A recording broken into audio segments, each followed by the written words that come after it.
Hello hi friends, welcome to Venky creations. ఈరోజు thread bangles making video చూపించబోతున్నాను. నాకు వచ్చిన ఆర్డర్స్లో నుంచి ఒక ఆర్డర్ని మీకు మేక్ చేసి చూపించబోతున్నాను అనమాట. నేను దానికి తీసుకునేవి 4 cut bangles and 2 cut bangles రెండు తీసుకున్నాను. దాని యొక్క ఏ కలర్ అయితే మనం యూజ్ చేస్తామో ఆ కలర్స్ యూజ్ చేసుకుంటాము. ఆ కలర్స్ యొక్క థ్రెడ్స్ని తీసుకొని 4 కట్ బ్యాంగిల్స్కి అయితే 25 లైన్స్ అనేది థ్రెడ్ని మనం యూజ్ చేస్తాము. 25 లైన్స్ అనేది చుట్టుకొని దాన్ని మనం యూజ్ చేస్తాము.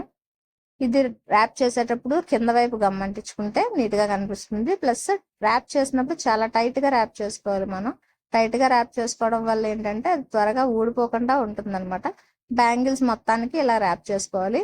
Gold bangles and blue bangles నేను రెడీ చేసుకున్నాను. దానికి స్టోన్స్ అనేవి ఏ కలర్ బ్యాంగిల్స్కి ఏ కలర్ యూజ్ చేస్తే ఆ కలర్ అనేది బాగుంటుంది.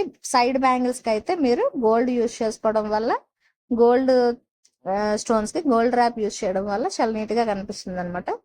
నేను ఇప్పుడు యూజ్ చేస్తున్న blue colour and gold colour stones and కాసు బ్యాంగిల్స్ని కూడా నేను ఇప్పుడు రెడీ చేయబోతున్నాను. అంటే వాళ్ళ ఇచ్చిన ఆర్డర్స్లో లాస్ట్ సైడ్ బార్డర్స్ అనేవి కాసు బ్యాంగిల్స్ ఉన్నాయి, అందువల్ల నేను అవి యూజ్ చేస్తున్నాను.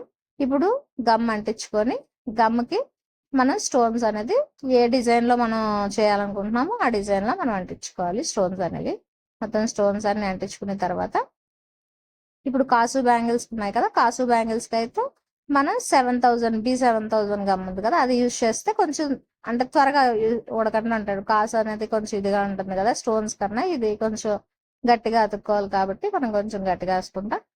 రెడీ అయిపోయాయి ఇప్పుడు మన బ్యాంగిల్స్. చూడండి ఎంత బాగున్నాయో, ఎంత నీట్గా ఉన్నాయో. నాకైతే చాలా నచ్చాయి. మీకు నచ్చాయా? నచ్చితే లైక్ చేయండి, షేర్ చేయండి అండ్ సబ్స్క్రైబ్ చేసుకోండి.